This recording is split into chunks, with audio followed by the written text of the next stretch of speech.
Hello everyone. Last video में हमने big data tech stack की लेयर 1 और लेयर 2 कवर कर ली थी। अब हम लेयर 3 देखते हैं।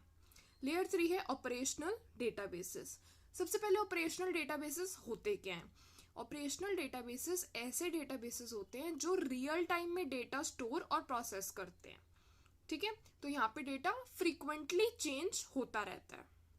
जो हमारा बिग डेटा इन्वायरमेंट है, इसके कोर पे डेटाबेस इंजन्स होते हैं जो सारा डेटा कलेक्ट करते हैं। ठीक है, at the core of any big data environment are the database engines containing the collections of data elements relevant to your business. These database engines need to be fast. Fast से क्या मतलब है? Big data environment जो है वो massive volumes of data और इस data को प्रोसेस भी करना पड़ता है क्विकली। ठीक है, ताकि टाइमली एनालिसिस हो सके और डिसीजन मेकिंग हो सके।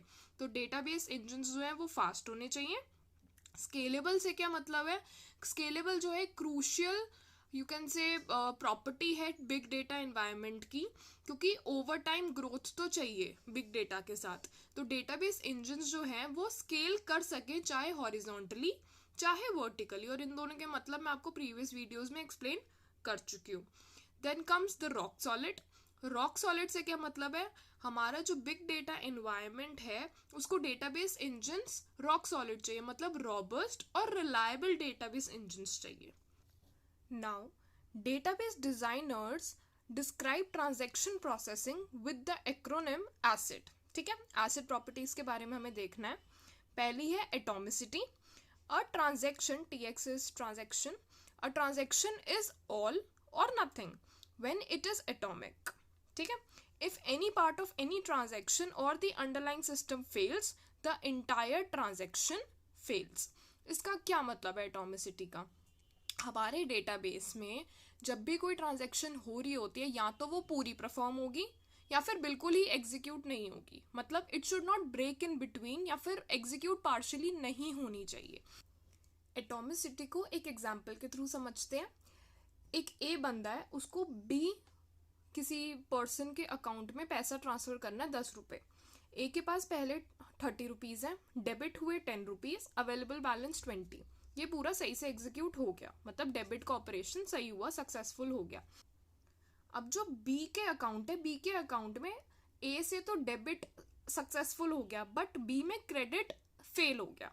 ठीक है, तो पहले थे 100 रुपये, 10 रुपये आने चाहिए थे और अवेलेबल बैलेंस 110 दिखाना चाहिए था, बट क्रेडिट ऑपरेशन हो गया फेल। तो यहाँ पे अभी भी 100 रुपीज़ दिखा रहे, सो इट इज नॉट अटोमिक। अगर ये जो रुपीज़ है यहाँ पे अगर ये सक्सेसफुल हो, मतलब एक ही बारी में पूरा एग्जीक्यूट हो और यहाँ पे रुपीज़ 110 दिखाए finally, so it will be atomic. But ये जो 100 रुपये दिखा रहे, इट इज़ नॉट एटॉमिक। तो यहाँ पे एटॉमिसिटी फॉलो नहीं हुई अगर क्रेडिट ऑपरेशन फेल हो गया। एटॉमिसिटी यही कहती है कि एक बारी में सब एग्जीक्यूट होगा, पूरी ट्रांजैक्शन डेबिट क्रेडिट एक साथ, वरना कुछ भी पार्शियली एग्जीक्यूट नहीं होगा। फाइनल बैलेंस और अवेलेबल बैलेंस अकाउंट्स का प्रॉपर होना चाहिए। Next in ACID property is consistency. Only transaction with valid data will be performed on the database. If the data is corrupt or improper, the transaction will not complete and the data will not be returned to the database. इसे भी एक example के through समझते हैं। हमारे पास 3 account है, ए, B and सी। ए को पैसा ट्रांसफर करना है बी को भी और सी को भी। पहले 300 रुपये हैं ए के पास, डेबिट हुए 50 रुपये वो बी को देना चाहता है, एंड उसके पास अब अवेलेबल बैलेंस 250 है। तो जब बी की ट्रांजैक्शन हो रही थी, बी ने ए की क्या वैल्यू रीड करी? 300। ठीक है, एंड ये जब ट्रांजैक्शन पूरी हुई 250 रुपीज़ हो गए, 50 रुपये बी को चले गए, बी का बैलेंस हो गया 150। अब अवेलेबल बैलेंस सी ने कितना रीड करा? 250। उसे ऊपर से मतलब नहीं है, 250 बैलेंस रीड करा, डेबिट हुए 20 रुपये एंड अवेलेबल बैलेंस 230 बचा ए के पास, और सी का बैलेंस हो गया 70। तो कंसिस्टेंसी मीन्स करेक्टनेस। ठीक है, वैल्यू हमेशा प्रिजर्व रहनी चाहिए। Integrity of the data should always be maintained. This is consistency. Next acid property is isolation. Multiple simultaneous transactions will not interfere with each other. ठीक है, all valid transactions will execute until completed and in the order they were submitted for processing। ये बहुत important है, जिस order में आई है transaction उसी order में प्रोसेस भी होंगी। अब यहाँ पे आइसोलेशन का क्या मतलब होता है? आइसोलेशन का मतलब सेपरेशन होता है। तो हर ट्रांजेक्शन अनअवेयर होगी और दूसरी ट्रांजेक्शन जो साइमल्टेनियसली चल रही हैं। जो एग्जाम्पल हमने अभी कंसिस्टेंसी में देखा वही आइसोलेशन पे भी हम यूज कर सकते हैं। कैसे? जो ट्रांजैक्शन ऊपर हुई, ये जो 2 स्टेप हुए, इन 2 स्टेप से सी अनअवेयर है, सी आइसोलेटेड है, उसे नहीं पता बी के साथ क्या ट्रांजैक्शन हुई। सी को कहाँ से मतलब है? अभी अवेलेबल बैलेंस करंट 250 है, 20 रुपए मेरे को आएंगे, 230 रुपीज एक ही ट्रांजैक्शन होगी। सो सारी ट्रांजैक्शन आपस में अनअवेयर होती हैं या फिर यू कैन से सेपरेटेड होती हैं, आइसोलेटेड होती हैं। ठीक है, so this is isolation. Last asset property is durability. Durability means permanent. हमारा डेटा अगर एक बार कमिट हो गया तो वो परमानेंटली रहेगा हमारे डेटाबेस में, और बाय चांस कोई सिस्टम फेल हुआ या कुछ क्रैश हुआ, still database should survive. Okay, after the data from the transaction is written to the database, it stays there forever।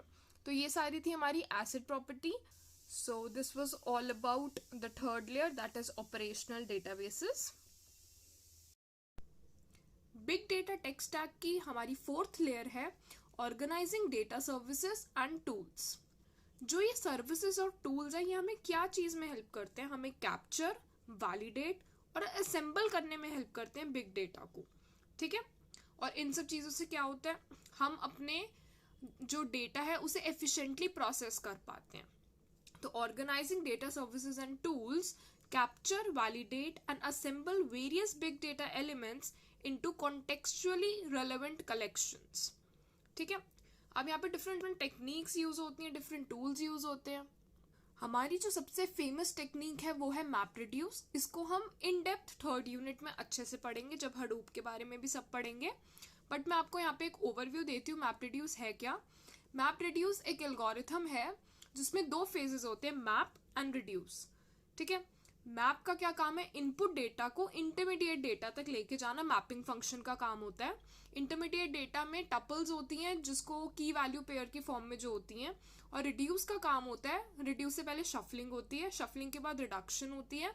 Reducing function क्या करता है? जो इंटरमीडिएट डेटा है उसको फाइनल आउटपुट पे कन्वर्ट करता है। तो ये है मैप एंड रिड्यूस। ठीक है, so it is specifically design to optimise the organisation of big data streams. ये जो हमारी ऑर्गेनाइजिंग डेटा सर्विसेज है ये हमें किस चीज में हेल्प करती है? ये गैदर करने में डेटा को और असेंबल करने में डेटा को हेल्प करती है, ताकि डेटा प्रिपेयर हो पाए फर्दर प्रोसेसिंग के लिए। अब इसमें डिफरेंट टूल्स यूज होते हैं, और ये जो जितने टूल्स हैं ये हमें क्या क्या प्रोवाइड करते हैं? Integration, translation, normalisation and scale. Integrate कर पाते हैं हम डेटा को इंटीग्रेशन में, ट्रांसलेशन में जैसे ETL टूल्स होते हैं, एक फॉर्म से दूसरे फॉर्म में कन्वर्ट करना। नॉर्मलाइजेशन जैसे कोई मिसिंग वैल्यूज हैं, एरर वैल्यूज हैं, नॉर्मलाइज करना डेटा को, एंड स्केलिंग कर सकते हैं। अब इस लेयर में हमें देखना है कि क्या क्या टेक्नोलॉजीज यूज हुई हैं और वो कहाँ नेसेसरी हैं। तो पहला है डिस्ट्रीब्यूटेड फाइल सिस्टम। इसमें क्या होता है? हम अपने डेटा को स्मॉलर चंक्स में डिवाइड करते हैं और उन्हें डिस्ट्रीब्यूट कर देते हैं डिफरेंट नोड्स पे। इससे हम क्या इंश्योर कर सकते हैं कि एफिशिएंट स्टोरेज हो और रिट्राइवल ऑफ डेटा भी सही से हो पाए बिग डेटा इन्वायरमेंट के अंदर। यहाँ पे पैरेलल प्रोसेसिंग का कॉन्सेप्ट यूज होता है, और ये कहाँ necessary? It is necessary to accommodate the decomposition of data streams and to provide scale and storage capacity. Next we have is serialisation services.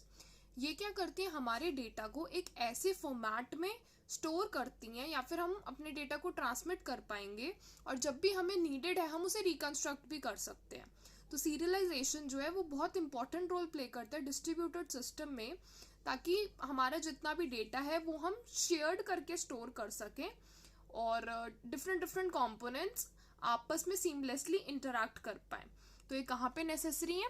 It is necessary for persistent data storage and multi language RPCs। RPC stand for remote procedural calls. Next we have is coordination services. इसमें क्या आएगा, ऐसे mechanism जो synchronisation, locking, coordination provide करते हैं distributed environment में। ठीक है, तो ये कहाँ कहाँ नेसेसरी है? It is necessary for building distributed application. क्यों? क्योंकि ये कंसिस्टेंसी प्रोवाइड करेगा और कॉन्फ्लिक्ट्स को प्रिवेंट करेगा।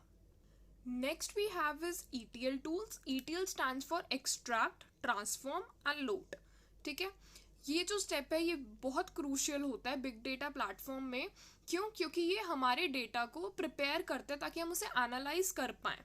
एनालिसिस से पहले ये करना पड़ता है ताकि क्वालिटी और कंपैटिबिलिटी हो जाए डेटा की बिग डेटा एनवायरनमेंट के लिए। ठीक है, तो it is necessary for loading and conversion of structured and unstructured data in Hadoop. Last we have is workflow services.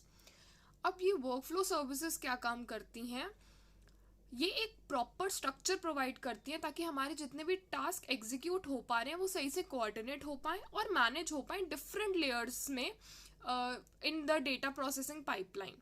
ठीक है, जो ये वर्कफ्लो सर्विसेज हैं ये डिफरेंट प्रोसेस एलिमेंट्स के बीच में sequencing, dependencies and synchronisation provide करती हैं ताकि हमारा जो डेटा प्रोसेसिंग का वर्कफ्लो है वो एफिशिएंट हो पाए। सो ये कहाँ कहाँ नेसेसरी है? Necessary for scheduling jobs and providing a structure for synchronizing process elements across layer. तो ये थी हमारी fourth layer, that was organizing data services and tools.